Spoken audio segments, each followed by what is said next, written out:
জানেন, মহর্ষি ভৃগু একবার অগ্নিকে অভিশাপ দিয়েছিলেন যে, অগ্নি, তুমি আজ থেকে সর্বভূক হবে। মহর্ষি ভৃগু খুব বড় ঋষি, তাই তার অভিশাপ তো ব্যর্থ হবার নয়।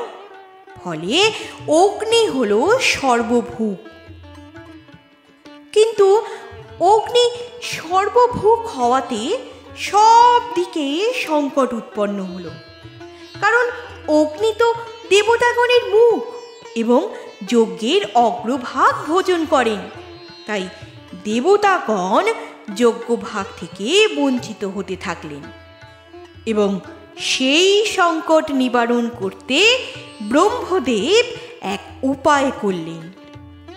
ব্রহ্মদেব অগ্নিকে বললেন, তোমার গ্রহ দেশে যে শিখা আছে তা হবে সর্বভূক, কিন্তু তোমার মুখে যে আহুতি দেয়া হবে তা দেবতাগণ পাবে। তাই আপনি আহুতি দেওয়ার সময় অবশ্যই খেয়াল করবেন যে আপনি অগ্নির কোথায় আহুতি দিচ্ছেন। কিন্তু কেন অগ্নি ভৃগু ঋষির কাছ থেকে শাপগ্রস্ত হলেন? চলুন আজ মহাভারত থেকে শুনে নিই সেই কাহিনী। কিন্তু মহাভারতের এই গল্পটি শোনার আগে অবশ্যই আমার চ্যানেলটি সাবস্ক্রাইব করতে হবে, প্রতিদিন নতুন নতুন গল্প শোনার জন্য। তাহলে চলুন চ্যানেলটি সাবস্ক্রাইব করে গল্পটি শুনে নিই। ব্রহ্মা যখন বরুণের যজ্ঞ করছিলেন, তখন সেই যজ্ঞাগ্নি থেকে মহর্ষি ভৃগুর জন্ম হয়েছিল। ভৃগুর ভার্যার নাম পুলোমা। তিনি গর্ভবতী হলে একদিন যখন ভৃগু স্নান করতে যান, তখন এক রাক্ষস আশ্রমে এসে ভৃগু পত্নীকে দেখে মুগ্ধ হল। এই রাক্ষসেরও নাম পুলোমা। পূর্বে সেই রাক্ষস ভৃগু পত্নী পুলোমাকে বিবাহ করতে চেয়েছিলেন, কিন্তু কন্যা পুলোমার পিতা ভৃগুকেই কন্যাদান করেন। সেই দুঃখ সর্বদাই রাক্ষসের মনে ছিল। ভৃগুর হোমগৃহে প্রজ্বলিত অগ্নি দেখে রাক্ষস বললেন, অগ্নি, তুমি বেদগণের মুখ, সত্য বলো, এই পুলোমা কার ভার্যা? এই সুন্দরীকে পূর্বে আমি ভার্যা রূপে বরণ করেছিলাম, কিন্তু ভৃগু অন্যায়ভাবে একে গ্রহণ করেছেন। এখন আমি একে আশ্রম থেকে হরণ করতে চাই। তুমি সত্য কথা বলো। তখন অগ্নি ভীত হয়ে ধীরে ধীরে বললেন, দানব, তুমি পূর্বে এই পুলোমাকেই বরণ করেছিলে, কিন্তু যথাবিধি মন্ত্রপাঠ করে বিবাহ করনি। পুলোমার পিতা বর লাভের আশায় ভৃগুকেই কন্যাদান করেছিলেন। ভৃগু আমার সম্মুখেই একে বিবাহ করেছেন। যাকে তুমি পূর্বে বরণ করেছিলে, ইনিই সেই পুলোমা। আমি মিথ্যা বলতে পারবো না। তখন রাক্ষস বরাহের রূপ ধারণ করে পুলোমাকে হরণ করে মহাবেগে নিয়ে চলল। পুলোমার শিশু গর্ভচ্যুত হল। সেই জন্য তার নাম হল চর্বণ। সূর্যতুল্য তেজময় সেই শিশুকে দেখে রাক্ষস ভস্ম হয়ে ভূতলে পড়ল। পুলোমা পুত্রকে নিয়ে দুঃখিত মনে আশ্রমের দিকে চললেন। ব্রহ্মা তার এই রোরুদ্যমান পুত্রবধূকে সান্ত্বনা দিলেন এবং পুলোমার অশ্রুজাত নদীর নাম রাখলেন বধূসরা।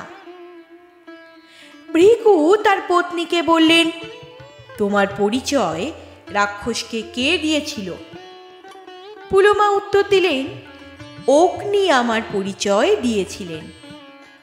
তখন ভৃগু সরোষে অগ্নিকে শাপ দিলেন যে, অগ্নি, তুমি আজ থেকে সর্বভূক হবে। তখন অগ্নি বললেন, তুমি কেন এই রূপ শাপ দিলে? আমি ধর্ম অনুসারে রাক্ষসকে সত্য কথা বলেছি। তুমি ব্রাহ্মণ, আমার মাননীয়, সেই জন্য আমি প্রত্যাভিশাপ দিলাম না।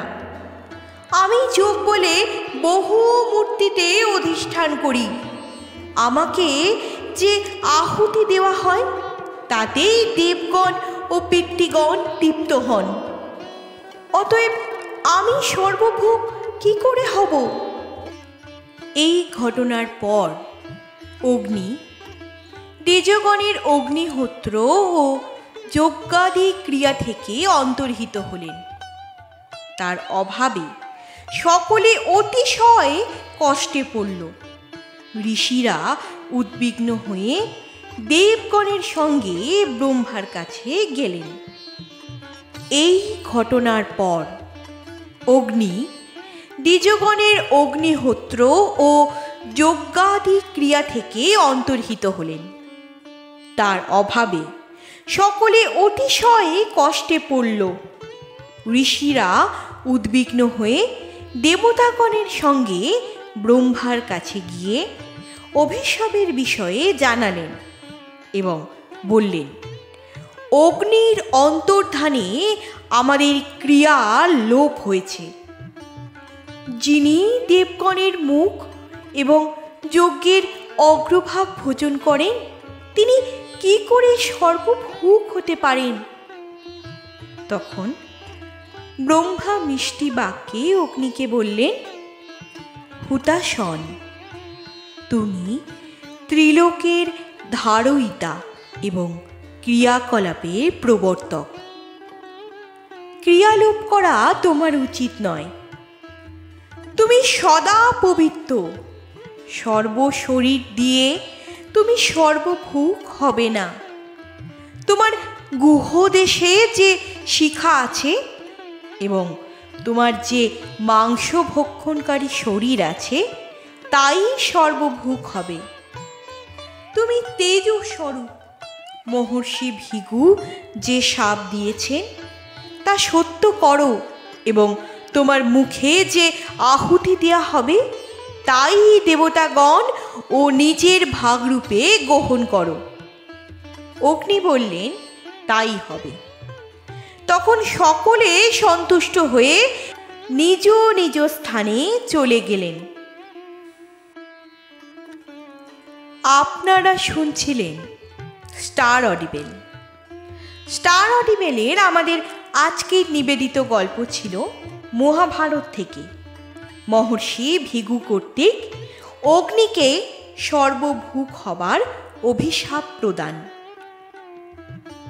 জানেন তো, মহাভারতের হারিয়ে যাওয়া গল্পগুলি আবার নতুন রূপে, নতুনভাবে ফিরে এসেছে আপনাদের সামনে। তাই আর দেরি না করে প্রতিদিন মহাভারত থেকে নতুন নতুন গল্প শোনার জন্য অবশ্যই আমার চ্যানেলটি সাবস্ক্রাইব করে দিন এবং গল্পটি আপনার বন্ধু বান্ধব আত্মীয় পরিজন সকলের সাথে শেয়ার করে নিন।